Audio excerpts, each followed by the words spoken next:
दोस्तों आज इस वीडियो में हम लिक्विडिटी ट्रेडिंग सेटअप के बारे में समझने वाले हैं।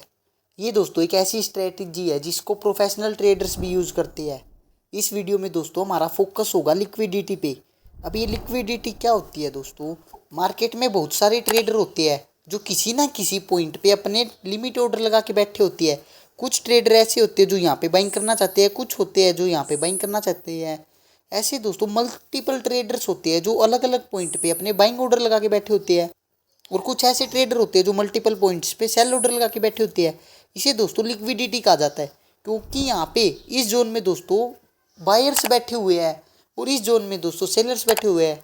इसी को दोस्तों लिक्विडिटी कहा जाता है। और इस वीडियो में हम समझेंगे कि इस लिक्विडिटी का यूज करके आप ट्रेडिंग कैसे कर सकते हैं। लिक्विडिटी दोस्तों हर पॉइंट पे है। यहाँ पे पूरे चार्ट पे हमारी लिक्विडिटी होती है, बट दोस्तों कौन सा ऐसा पॉइंट होता है जहाँ पे लिक्विडिटी बहुत ज़्यादा होती है? जिस पॉइंट पे लिक्विडिटी बहुत ज़्यादा होती है हम उस पॉइंट पे ट्रेड करेंगे। और इसी स्ट्रैटेजी के बेस पे दोस्तों जो प्रोफेशनल ट्रेडर्स होते हैं वो ट्रेड करते हैं। इस स्ट्रैटेजी को दोस्तों हमने 4 पार्ट में डिवाइड किया है, ठीक है। जो हमारा फर्स्ट स्टेप होता है दोस्तों वो होता है ब्रेक ऑफ स्ट्रक्चर को आइडेंटिफाई करना। अब ये ब्रेक ऑफ स्ट्रक्चर क्या होता है दोस्तों? मान लीजिए प्राइस नीचे आ रहा है, फिर प्राइस ऊपर जाता है, फिर नीचे आता है, फिर ऊपर जाता है, फिर नीचे आता है। यहाँ पे देखिए दोस्तों प्राइस ने डाउन ट्रेंड में एक लो लगाया था, ठीक है। ये हमारा लोअर लो था। फिर प्राइस ऊपर गया।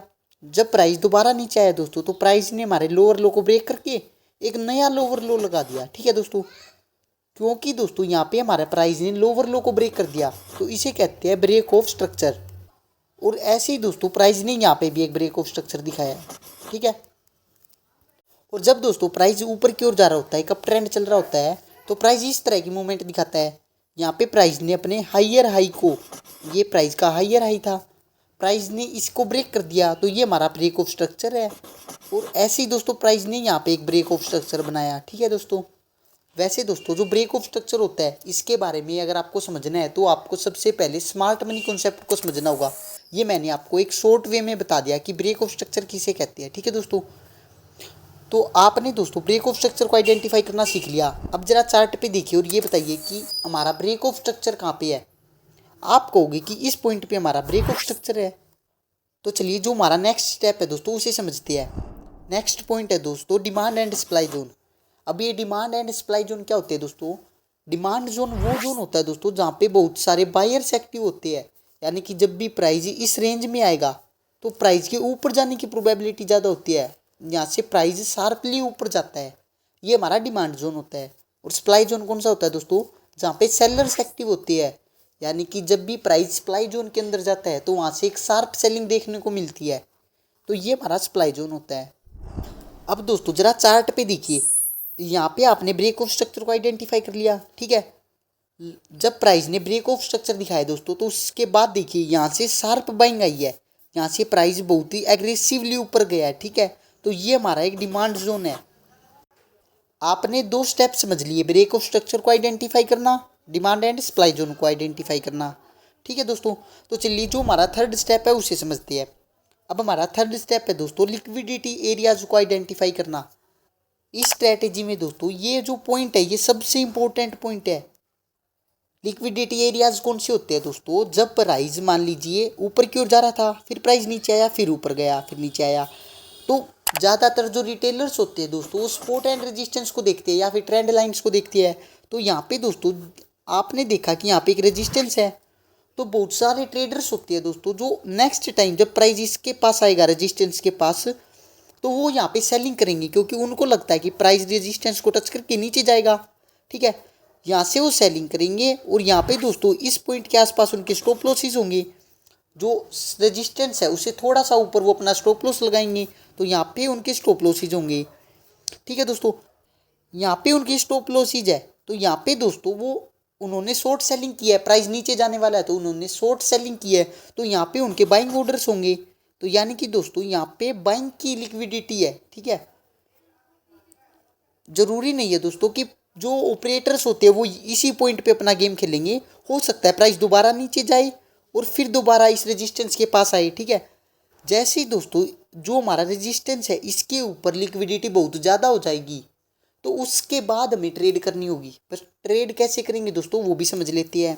अब पहले ये समझिए, अगर मान लीजिए प्राइस नीचे की ओर आ रहा था, ऐसे दोस्तों प्राइस ने मूवमेंट दी, तो इस पॉइंट पे बहुत सारे बायर्स होंगे, जो रिटेलर्स हैं, उन्होंने यहाँ पे बाइंग की होगी। उनको लग रहा है कि प्राइस अपनी सपोर्ट को टच करके ऊपर जाएगा, और यहाँ पे इस पॉइंट के आसपास उनके स्टॉप लॉसेज होंगे। और ये भी कोई ज़रूरी नहीं है कि केवल सपोर्ट एंड रेजिस्टेंस के ऊपर ही लिक्विडिटी होती है।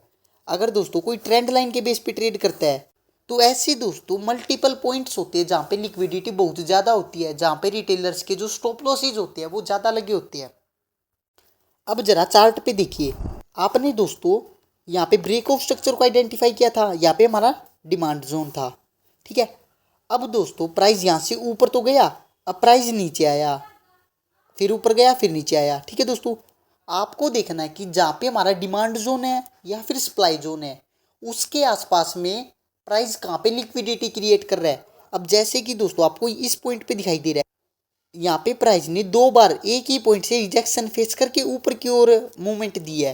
तो हो सकता है दोस्तों यहाँ पे नेक्स्ट टाइम जब प्राइस यहाँ पे आएगा, तो यहाँ पे रिटेलर्स बाइंग की अपॉर्चुनिटी को देखे, यहाँ पे रिटेलर्स बाइंग करेंगे, यहाँ पे उनके स्टॉप लॉसेज होंगे, ठीक है दोस्तों। तो आपको कैसे ट्रेड करनी है, आपने दोस्तों लिक्विडिटी एरियाज को फाइंड करना समझ लिया।